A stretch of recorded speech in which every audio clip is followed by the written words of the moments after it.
What's up, house groups? We are in week 2 of the poison control series where we've been talking about how to recognize and remove some of the toxic stuff the world throws our way before it cuts us off from the future God says He has for us. And this week we talked about toxic influences, about how we all exist in the middle of this society and this culture that constantly bombards us with stuff that is just a little bit poison to our hearts and our minds, but a little bit of poison goes a long way. And when that toxic stuff that we're watching, that we're listening to, that we're participating in as part of 21st century American culture gets a foothold in our lives, we begin to believe things will make us happy that actually make us dead. And we continue to believe we're living free when really we're choosing chains. We start to chase after this stuff that the world says we need to be fulfilled, we need to be happy, and some of that stuff poisons our hearts slowly and cuts us off from being who God made us to be. And we live in the middle of a culture that tells us that freedom means doing whatever we want and living for ourselves. But the Bible tells us that's the prison we were locked in before Jesus set us free from living for ourselves so that we could live self-sacrificially.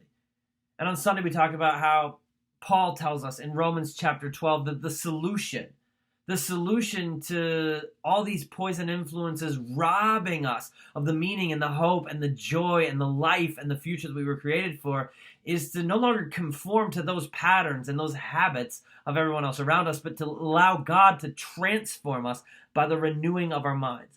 And my favorite version of that passage comes from Eugene Peterson's The Message, where he says, don't become so well adjusted to your culture that you can blend into it without even thinking.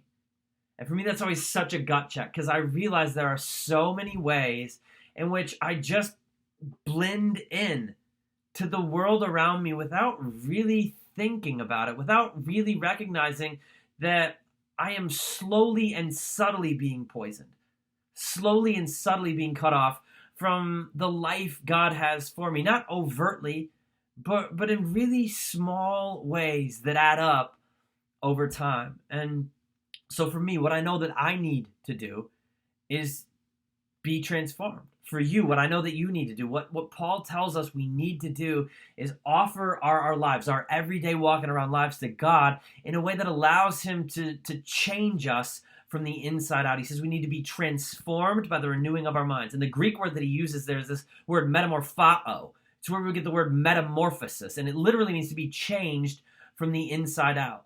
And it really is kind of like the metamorphosis process of a caterpillar.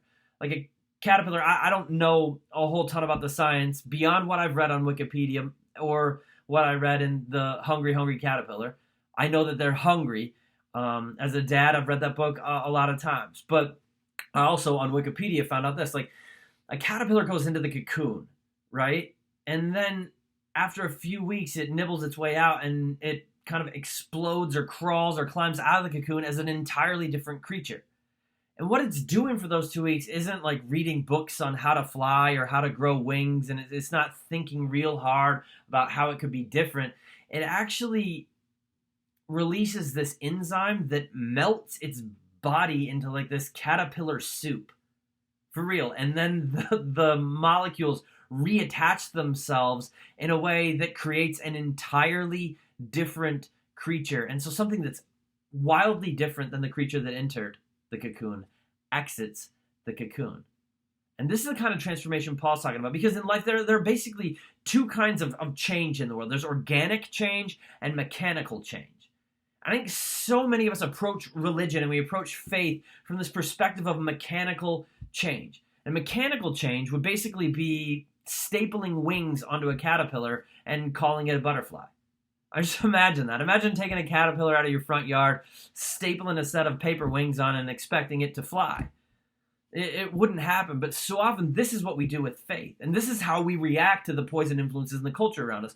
We want to draw lines and say, well, that music's okay, and that music's bad, and we don't watch that show, and we do watch that show, and here's the list of things you can do and things you cannot do. Here's the list of boxes that you need to start checking if you're going to be transformed. And so we come to it from this perspective of like the only way to avoid being poisoned by the toxins around us is to sort of inorganically change our behaviors. even though our heart doesn't want to. Our heart still wants to blend in. Our heart still wants to participate. But we're gonna have discipline to just do the right things and avoid the wrong things and check the right boxes and jump through the hoops of religiosity. And the thing is that's a mechanical way of changing us. But what Paul's saying here, or what God is trying to get us to understand, is that what he wants to do is an organic change in us. The gospel releases an enzyme that absolutely transforms us from the inside out. It melts that part of us that wants to chase things, that thinks things will make us happy, that actually make us dead. It melts that part of us that wants to choose change by living for ourselves instead of living for the sake of the people around us. And so if we'll come to God and we'll offer him ourselves, all of ourselves completely, then what God does is he begins to metamorphoo us, to transform us from the inside out, not to staple wings on us and give us a list of do's and don'ts, but to fundamentally change our hearts so that we look out and we see the world the way that he sees it. And we love people the way that he loves them, and we want what he wants for us. Because when that happens, when we're changed from the inside out, we're able to live into the meaning and the purpose and the hope and the future that we were made for. And so that's what we need to do. The only catch is it's really hard. It's hard because, again, Paul wrote that we need to be living sacrifices. Peterson in the Message wrote, take your everyday, going to work, waking up, sleeping, eating, walking around life and offer it to God. But the issue is we got to do that every day.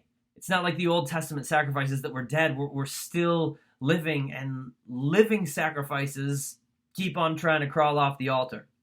I told you on Sunday, that's me every day. I come to the altar and then I'm trying to sneak away like, God, just, I want to chase the world a little bit. I think that stuff really will make me happy, not dead. I do want to live for me. And I think that's freedom and not chains. And so the challenge for you and me is to come to the point where we realize that God truly does know better than we know. Come to the point where we're so in awe, so amazed, so blown away by the gospel, the fact that God stepped out of eternity into history to give his life so that we could be forgiven and set free, that we offer him our lives daily, hourly. And when we do that, when we bring ourselves to him, we say, I believe you know better than me. I'm giving you my life.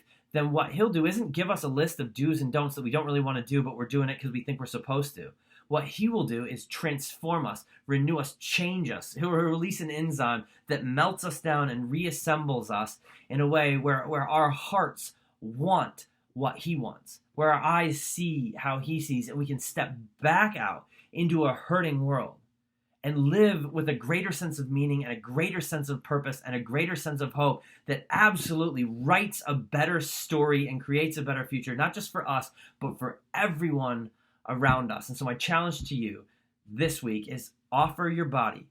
Take your everyday walking around life and offer it to God as a sacrifice so that he can transform you from the inside out in a way that truly sets you free and brings you life.